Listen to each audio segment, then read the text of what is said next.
Assalamualaikum warahmatullahi wabarakatuh. Selamat sore.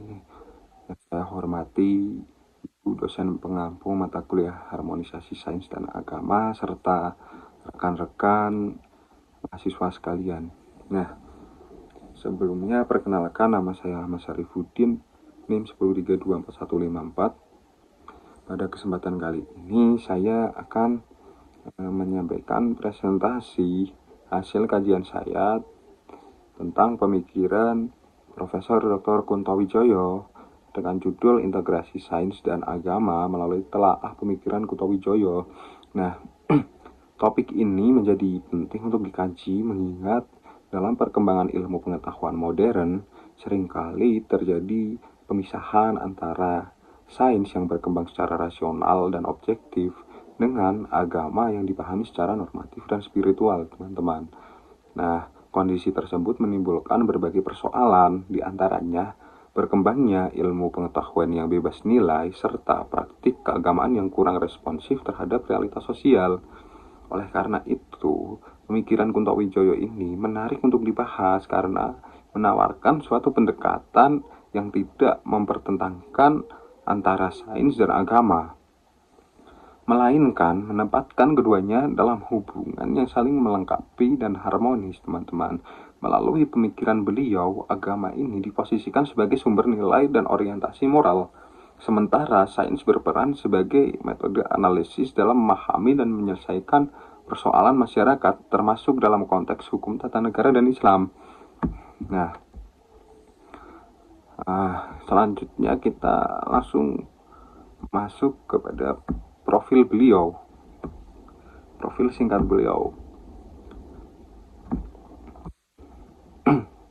Di sini beliau merupakan sejarawan dan pemikir Muslim Indonesia yang lahir di Yogyakarta pada 18 September 1943 dan wafat pada 22 Februari 2005. Ia tumbuh dalam lingkungan atau dalam kultur keluarga Muhammadiyah yang religius dan aktif dalam kehidupan sosial keagamaan, teman-teman.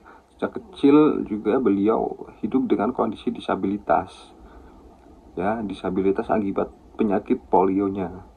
Namun, kondisi ini justru membentuk kepekaan intelektualnya, teman-teman, terhadap persoalan ketidakadilan, penindasan struktural, dan problem kemanusiaan. Dan ini kelak menjadi tema sentral dalam pemikirannya, teman-teman. Lanjut, ada historis pendidikan beliau. Secara akademik, beliau ini menempuh pendidikan secara di Universitas Gadjah Mada, kemudian melanjutkan studi di University of Connecticut dan Columbia University di Amerika Serikat. Nah, pengalaman akademik ini tentu memberinya fondasi kuat dalam metodologi ilmu sosial modern, teman-teman. Dan ada dua karya utama yang menjadi rujukan pemikiran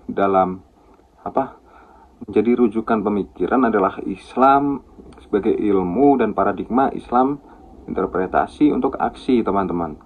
Melalui karya-karyanya ini, Kunto Wijoyo tidak hanya berbicara tentang agama, tapi juga tentang epistemologi dan metodologi ilmu pengetahuan.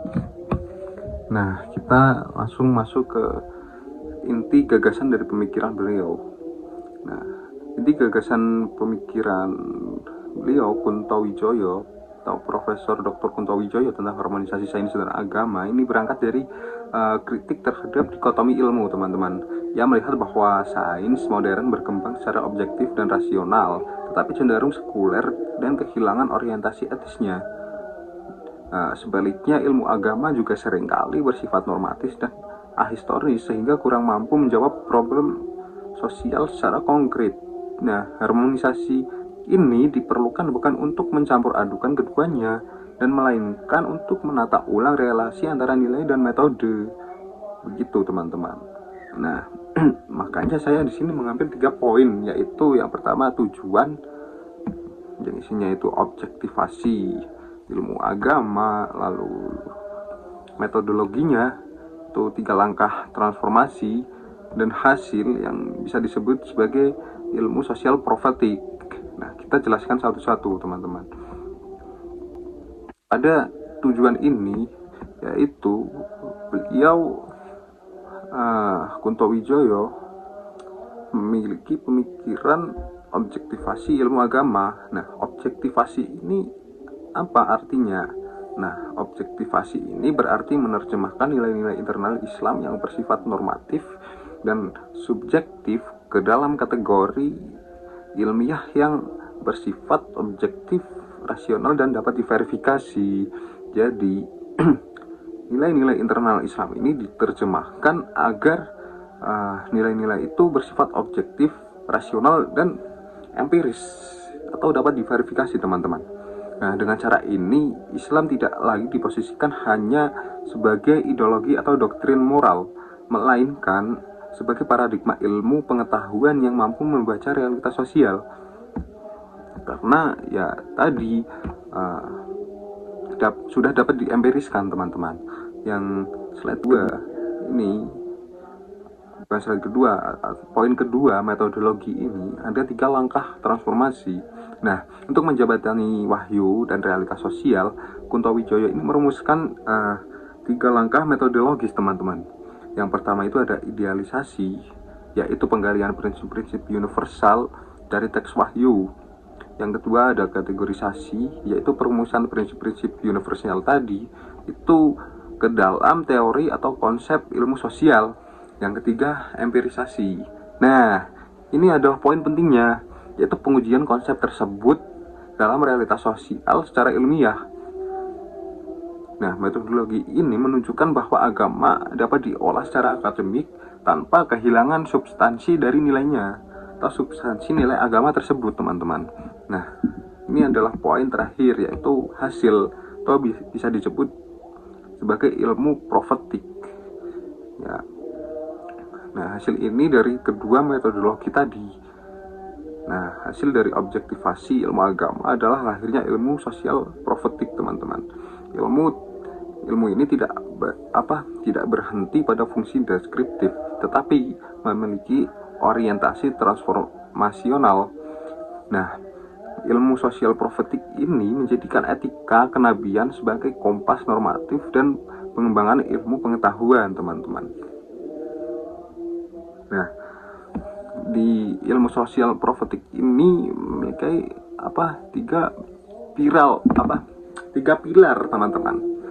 Nah, pilar pertama adalah humanisasi itu. Nah, apa itu humanisasi? Upaya memanusiakan manusia dan menjaga martabatnya.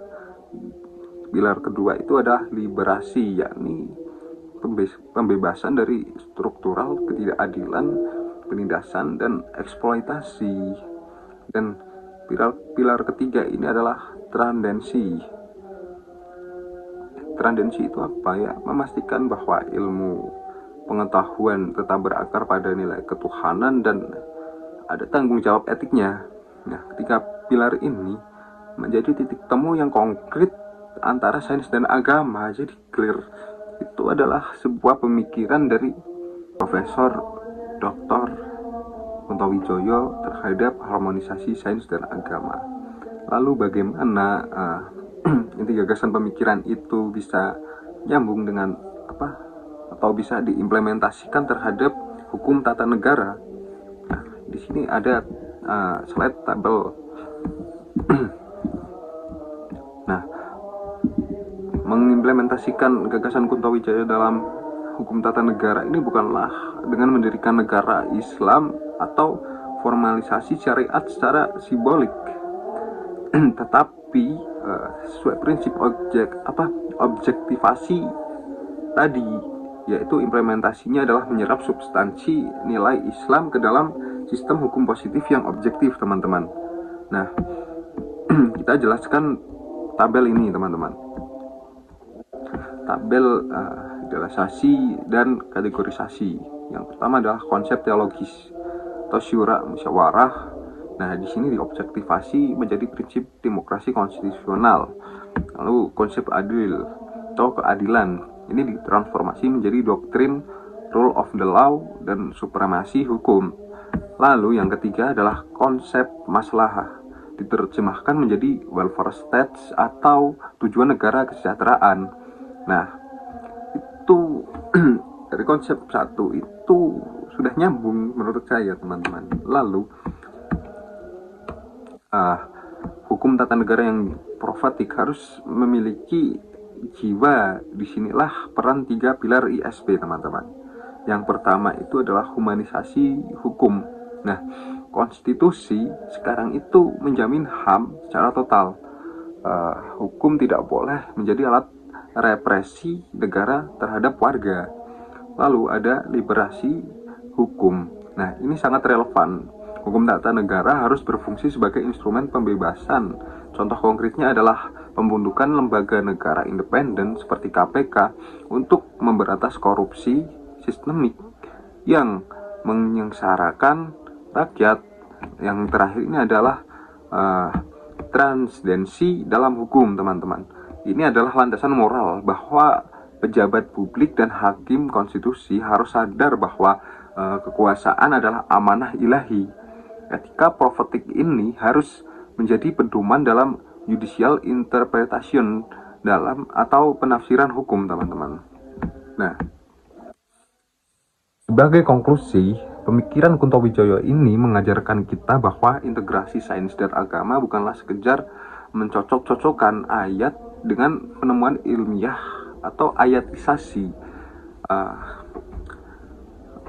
Pemikiran Kunto Wijoyo terhadap sains dan agama itu lebih dari itu. Integrasi adalah kerja metodologis yang serius untuk menjadikan Islam sebagai paradigma ilmu yang mampu menjawab tantangan zaman secara objektif. Nah, di sini ada referensi yang saya gunakan untuk membuat kajian ini, teman-teman, atau untuk mempresentasikan video ini atau mempresentasikan materi ini, teman-teman. Demikian yang dapat saya sampaikan. Terima kasih atas atensi intelektual rekan-rekan dan ibu dosen. Kurang lebihnya mohon maaf. Wassalamualaikum warahmatullahi wabarakatuh.